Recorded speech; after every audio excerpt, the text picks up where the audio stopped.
Kumusta kayong lahat? Ito nga ang pagtatapos ng ating Holy Week serye para ngayon 2025. Ito nga hinahanda na yung bata na isasampa sa itlog. Dati nung bata ako, kala ko bulaklak yung bumubuka-buka, ayun pala itlog. Itong batang ito, si Chana, ay siya rin pong dadagit ng belo ng Birheng Maria ngayong salubong 2025. Ito nire-ready siya, buti nga hindi siya umiyak. Tinesting to kagabi, tumula naman siya. Siya ay 5 taong gulang lamang at anak po siya ni Hana San Pedro. Ayan na yung bata, si Chana. Dati nga naalala ko, pag may nakakuha ng belo ng Birhen na pinapalipad, kung saan man to dumapo, ibabalik ito, meron dong contact number at pwede mo siya maibalik at meron kang gantimpalang pera na ibibigay sa'yo pag naibalik yung belo. Pero sa ngayon kasi wala nang halos nakakapagbalik ng belo eh.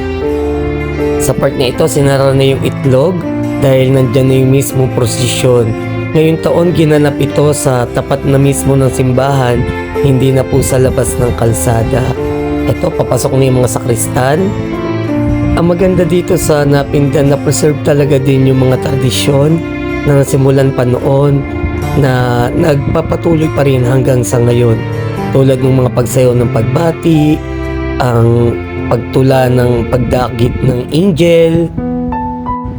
Ito na nga, pumasok na nga yung Kristo ng pagkabuhay na nasa pangangalaga po ng pamilya Paran, at syempre ang Birhen Dolorosa na ngayon Alegria na nasa pangangalaga naman ng pamilya Isguera.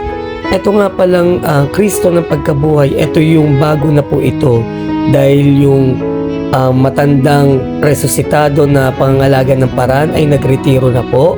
Ayun po yung maliit na nasa loob po ng bahay ng mga Paran. Ito na po yung bago na Kristo na gawa na po ni Jeff Rubio ng Pampanga. Ito po ay nasa 5 feet. Ito na nga, bumuka na nga yung itlog at ayun si Chana. At buti po hindi umiyak, medyo matagal siya sa loob niyan kasi may mga seremonyas pa si Reverend Father Charvin Di Mailig na ginawa o sinambit bago po ang pagtula nitong batang si Chana. Ayan, kung makakaway-kaway pa po, yan pong si Chana ay akin din pong inaanak, kaya maaga yan, nasa salon na minikapang ko na. Ayan, pagbuka ng itlog, nagsasaboy siya ng rosas para sa Birheng Maria. Ikaw ay Birhen na sakdal ng bango, humahalimuyak saan man dako. Ayan. Ito naman po yung ating bati at kapitana na napakagandang mga dilag. Medyo hindi po makita dahil ako yung nakapwesto sa gilid at yung panahon na yan nalobat yung aking cellphone. Ayan po, si Kikay at si Kia ang mga dilag po ngayong taon para sa salubong 2025. Ito na yung part na dadagitin na ng anghel yung belo ng Birhen bilang tanda ng pagtatapos ng pagluluksa ng mahal na Birheng Maria. Muli, ako si B-Boy. Hanggang dito na lamang. Maraming salamat. Paalam!